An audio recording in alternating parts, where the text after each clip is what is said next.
All right, how's it going, everybody? Welcome to the first pre-recorded State of the SEL in a long time.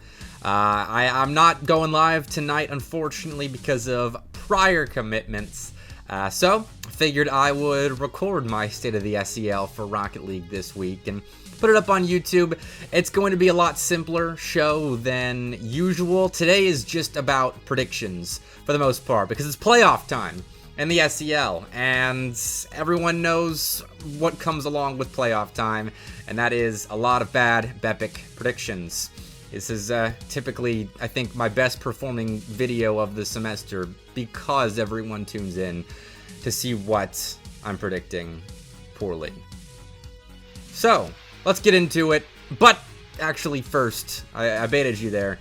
I want to give a quick shout out to the 15 SEL schools. I had to check the number. There are so many SEL schools competing in the CCS March Madness style 64-team single elim bracket.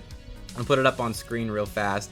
Shout out to those 15 schools. I mean, right above me, we got Buds. Oh dear, there goes my hands. We got Buds, Clemson, FIU, NKU, and George Mason all on the same side of the bracket. Houston as well. Sorry, Houston, I forgot you for a second. Playing Clemson first round. Like, it is absolutely stacked with SEL schools, the 64-team bracket. I mean, let's see. That's almost 15 schools is almost 1/4 of the bracket. Right here, South Carolina, Florida, Texas. I could consider they'd be the 16th, but I'm not counting them because they haven't played in the SEL in a while. Louisiana Tech over here, and we'll just list everybody. Why not? We've got, it's a lot less on this side, mind you. Old Dominion, UNCC, James Madison, Alabama, and I think it's just one team up here. Oh, GMU Academy, that makes 17. I didn't even count them the first time around. That's on me. I forgot to count the GMU B team. Still, a solid roster. And then ECU, of course, shout out to the boys. We have overtaken the CCS. Shout out to all my D1 SEL schools competing this week and next weekend, as I'm sure we've got schools making a run. I personally have UNCC making a top 4 appearance, so we'll see if that happens. But we're here to talk about SEL playoffs. The different formats-ish. I mean, we went down from 16 teams to 12 teams for playoffs this fall. And I posted a sneak preview of my predictions in the RL chat. Or I actually, it was in RL content this past weekend. So I'm going to go through and see if anything's changed. Because that was unofficial, just kind of an example to let you know that the Real Albedo prediction spreadsheet is up and live. You can make a copy of this spreadsheet and predict for yourself. No one has yet, and you gotta post it in RL chat, obviously, so that way everyone can flame your predictions just like they do mine. But without further ado, let's get things started. Starting with South Carolina versus UTK, one of the best SEL rivalries of all time. It is UTK white, and it's a UTK white without Shaka. And so I think, unfortunately for the Volunteers, I'm starting us off with a quick 3-0 for South Carolina. Love my boys, JGZ and Kung. I just don't think they're up to par with South Carolina right now. Been looking very good at the moment. But ETSU and Alabama is one of my favorite matchups here because East Tennessee picked Alabama first. These round 1 top seeds had their choice of opponent in the order in which they finished in winner's circle. And East Tennessee went 3-0, and they picked Alabama. I think that's showing against Buds at GSU to clinch a spot in playoffs for Bama had something to do with it, because Skyline actually said, I'm picking the winner of this series, because that's how rough that series looked. But Alabama's a wild card team, and they looked bad against Buds, even though that was a reverse sweep win for them in the LCQ. But I'm still giving East Tennessee State the win here. I'm just thinking they go to 5. Like, we gotta stress Skyline out a bit here. They're the better team, in my eyes, but they suffer from inconsistencies as well, and I think them going to 5 against a team that they were extremely confident in picking would be kind of funny. And I think this is definitely, well, I don't want to say the closest match of round 1, because the next two are probably just as tight. George Mason and James Madison is a potential rivalry in the SEL for semesters to come, because they're so even in skill level. They entered around the same time, and they both have school names that are just people's names, James Madison and George Mason. So this is going to be tight. I struggle to predict this one. I think I'm going to give the edge to George Mason because I'm boring. But they've been getting good reps in CRL Opens. And James Madison's been doing well as well, which is why I think it's going to be a 3-2. But I give George Mason a narrow edge, but I think this is the matchup of round 1 that I am least confident in across uppers and lowers. But George Mason in 5 here.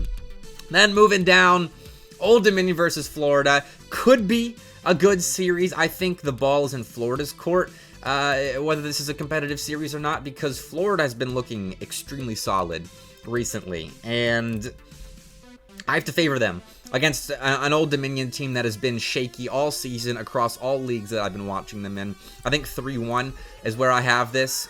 Florida, just look at the better team right now. And Old Dominion can prove me wrong. I've been saying that all season. I would love to be proven wrong by Old Dominion, but they're just not there yet. I can't predict them with full confidence here in round 1. But in round 2, since this is a 12-team bracket, you got to do uppers round 2 before you go to lower bracket round 1. And I'm going to start off with the easy one here. 3-0 Bruton Parker. They're the best team in the SEL at the moment. UTK, I think, is still nipping at their heels, but Bruton Parker is the best team in the SEL. South Carolina looks really good, but you're running into a brick wall in round 2, and that's just a fact of the matter. And in similar fashion, I think East Tennessee State can keep up with Charlotte, but I think they're also running into a brick wall here. The SEL is pretty top-heavy at the moment. I think there is a big 3 and probably a big 1 after how Winner's Circle went, with Bruton Parker handling UTK fairly well. But East Tennessee State can put up a fight. I just want to see how they do first. I can't predict them with full confidence against UNCC. Not to mention as well, and I had to cut real fast to go back and check this, but at the DreamHack Atlanta Collegiate Invitational Land, ETSU and UNCC did meet up. It was a 3-1 for UNCC while they were making a lower bracket run, and I see that happening again here in similar fashion, 3-1. But UTK versus George Mason. UTK is the second best team in the SEL, and George Mason has been a little up and down this season. Even though I have them beating James Madison in round 1, I think this is a 3-1.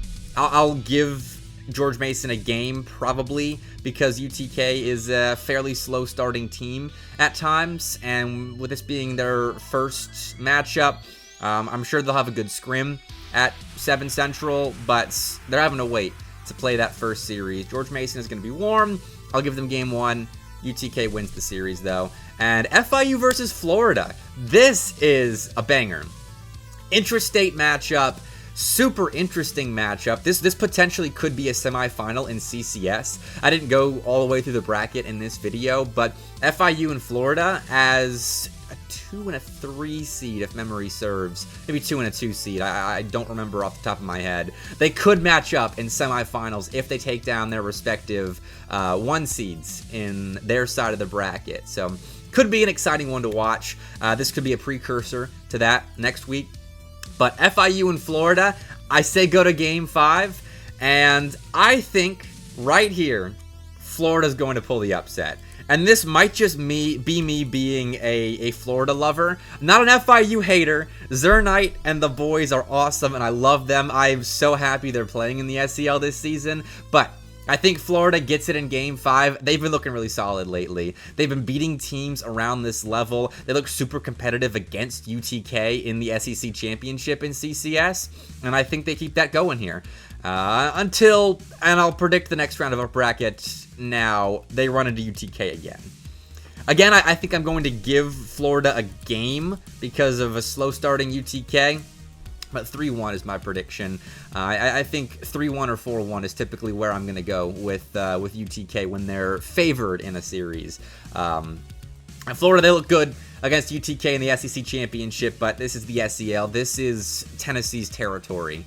And even though Florida is a past season winner, so is UTK. And that land win, I think, in the spring is a bit more relevant than Florida's Season 1 win when they had a completely different iteration of this roster. That was Jay Russ's team. This is Hammy Cracker's team. Although I kind of feel like I'm sliding Larry and True Raid. Because, like, True Raid's the captain. Larry is the typical statistically best performing player on the team. I think that's still held up. It's been a minute since I've actually, like, analyzed Florida stats. But this is a very different team, is what I'm trying to say. And I think they get a game off of UTK. But they'll have to make a lower bracket run if they want to get back here. And Bruton Parker versus UNCC. This was a matchup we got at DreamHack Atlanta. It was a 3-0. It was the first series of the day for Bruton Parker. I think that's probably an obvious statement. But UNCC got better as that day went on. And I think they would have played Bruton Parker a lot closer if it was in a more comfortable environment for them, if they had gotten time to warm up like they do here. And so I'm going to give them a game. But Bruton Parker is still moving on to the upper bracket final against UTK, and I'm going to hold off on predicting that one for suspense purposes. Trust me, you're going to want to stick around for that series. But moving down to the lower bracket, we got to flesh this out, as it is a stacked lower bracket, and I really do not want to have to predict this. So I'm going to start off in easy fashion. Again, sorry, DK White, I love you guys, but no Shaka. No problem for FIU. They're going to 3-0 and move on. George Mason versus Alabama. Again, Alabama's always a wild card, and I had them as my unexpected team to make playoffs. And they did, over Buds in Game 5. Reverse sweep again. Insane series on stream last week. If you missed it, you got to go back and watch it. It was absolute chaos. There was a... Game 2, Alabama lost to Buds because they team pinched the ball off of the Buds back wall in either overtime or late regulation, and Buds had an open net to win. And that sums up that entire series. Lots of open net misses, lots of opportunities to win games that were rejected by both teams. Go back and watch it if you haven't seen it already. Alabama's a chaotic team, but George Mason is pretty chaotic as well at times, so I think this is going to be a good series. I think Alabama takes it. I think this is my big upset pick of the first couple weeks of playoffs. I think I get pretty boring afterwards, and I'm taking Alabama in 4. Sorry, Tihan. Your boys have been too up and down this season, and even though they beat James Madison round 1, I got Alabama. That's a completely biased pick, but my boys, Chan, Trisen, and Gray, they're going to do me proud in this one. It's an Alabama win. Sorry, George Mason. You'll get him in the spring.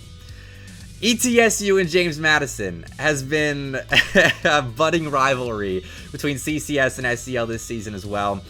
They played in SEL once and CCS once. I think it was a Game 5 win for both teams in both leagues. I'm going to check on this right now. ETSU wins in Game 5 in SEL, and I believe they lose in Game 5 JMU in CCS non-conference play.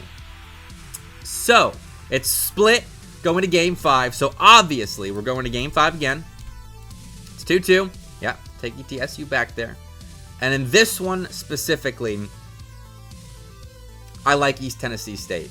I think they have been seriously grinding lately, and James Madison as well. Like, I have watched more ETSU lately than I have JMU, and so I'm not confident in this pick. Sorry, Gad, but I've got ETSU. I think they lock in. They take the best of 3 on the season. And then South Carolina versus Old Dominion. Now, this was a group stage matchup as well. And Old Dominion, up and down throughout the season, but they did go to Game 5 with South Carolina the last time these two teams played. I think it happens again. I think South Carolina get the win, because I know Katz, in his last season with South Carolina, wants to make a deep run in the SEL. This has been his league for a long time. He's a Season 2 winner, and he has had the luxury of a fairly consistent roster throughout most of that success. SJT has slotted in extremely well around that Og and Katz core, and South Carolina, despite the SEL getting even more competitive this season, yes, they had to go to the last chance qualifier, but they were 1 game away from not having to do that. They are hanging with the teams that have come in at their level or slightly above, and I think they keep the run going. I think they beat ETSU, and this is a big upset for me to predict. It's going Game 5, but again, this is South Carolina's league. They have been at the top for a long time, and they're going to keep it going. They lock in, and they beat East Tennessee State. FIU versus Alabama. I have Alabama as the wild card team beating George Mason, but I don't think they get it done against FIU here. This is an FIU team, I think, that is just in the echelon of teams that I think can avoid the chaos that Alabama is able to bring to a series. I think it's a 3-0. I think they move on to play UNCC, and in this one, it's such a tough series to predict. But I think UNCC get the win. I mean, these are 2 top 4 teams having to knock one or the other out in top 6. I don't think they deserve to go out here, and it's the Florida upset up above here that makes this matchup happen. Sorry, FIU, but I think UNCC gets the job done. I think Bala, being the X factor that he is able to kind of lay claim to one of the marquee UNCC series wins. Gets them top 4, gets them a fairly favorable matchup against a Florida or a South Carolina, and we'll see where they go from there. But speaking about that Florida-South Carolina matchup, this is one of my favorite rivalries of the fall. They have now matched up 4 times across a variety of leagues, and the current total series score is 3-1 in favor of Florida. They've played twice in the SEL, 1 in qualifiers. It was a 3-2 for Florida. 1 time in group stage, 3-0 for Florida. Then they played in the NECC. It was a 3-1 for South Carolina. Big win for them, actually, in terms of their NECC group, but I don't typically cover NECC, so I won't dive into that. And then they played in the CCS conference semifinals. It was a 4-2 for Florida. So here, I think Florida gets the dub, even though I have South Carolina kind of going on a crazy lower bracket run. But this is probably the best collegiate rivalry that you haven't heard of yet this season. So Florida, South Carolina, I'm keeping an eye on in the spring as well, even though I got Florida knocking out South Carolina 3-1 in the SEL fall split here. Moving on, though, UNCC taking on a Florida roster that is good, but I don't think good enough to beat Charlotte here. Charlotte's on a warpath. This is their time to shine in the SEL, and this lower bracket semifinal is a massive opportunity for them to get a good chunk of points, get a shot at one of the Titans, and prove why they are a top 3 team in the SEL right now. I think they take care of business 3-1 over the Gators. They move on to play the loser of Bruton Parker UTK. And we'll go back to that winners final now between BPC and UTK. Last time they matched up, Bruton Parker kind of handled business against Tennessee with all the roster mania that Tennessee's been going through. And I think they do it again. I think Bruton Parker 4 wins UTK here in winners finals and forces the Volunteers to play a hungry UNC Charlotte. That's, I think they 4-1 as well. I think UNCC, despite the solid lower bracket run, beating good teams to get here, is just going to come up short against UTK. Tennessee is playing with house money, and I don't think that'll work against Bruton Parker, but I think against UNCC, who does have slightly bigger openings to beat them compared to Bruton Parker, I think that does work in favor of UTK. They get the rematch in Grands, where, big prediction here, Bruton Parker's going to 4-2-1. This is Bruton Parker's league right now, and it was up in the air for me. I thought UTK was going to be better than BPC after their BBB run, after that big Northwood upset in CRL Opens, but after the winner's circle match, I'm just not confident in UTK right now. So I'm going to go the boring route, pick the Barons to win the SEL Fall Splits and get extremely close to clinching their spot on LAN in the spring. And my predictions aren't always the most accurate. They are sometimes, by some people, considered a curse upon the teams that I do predict. So I apologize to BPC if that is the case, but I said it in the spring, there are just some teams that are good enough to avoid the Bepic curse, and I think Bruton Parker is one of them. We'll see what happens. Thanks for watching my predictions at State of the SEL video. Sorry I'm not live this time around, but I'll be live next Tuesday, not on my channel, but the Esports SEL Twitch channel for our big night of announcements. 7 p.m. Central Time, Esports SEL, November 5th. Massive, massive announcements that have huge impacts on the future of the SEL. So make sure you're there. Make sure you're spamming Twitch chat. I want to see everybody there. The regulars, the first-timers, I don't care. Pop into Esports SEL this next Tuesday. I'll see you there. Thanks for watching for now. Take care.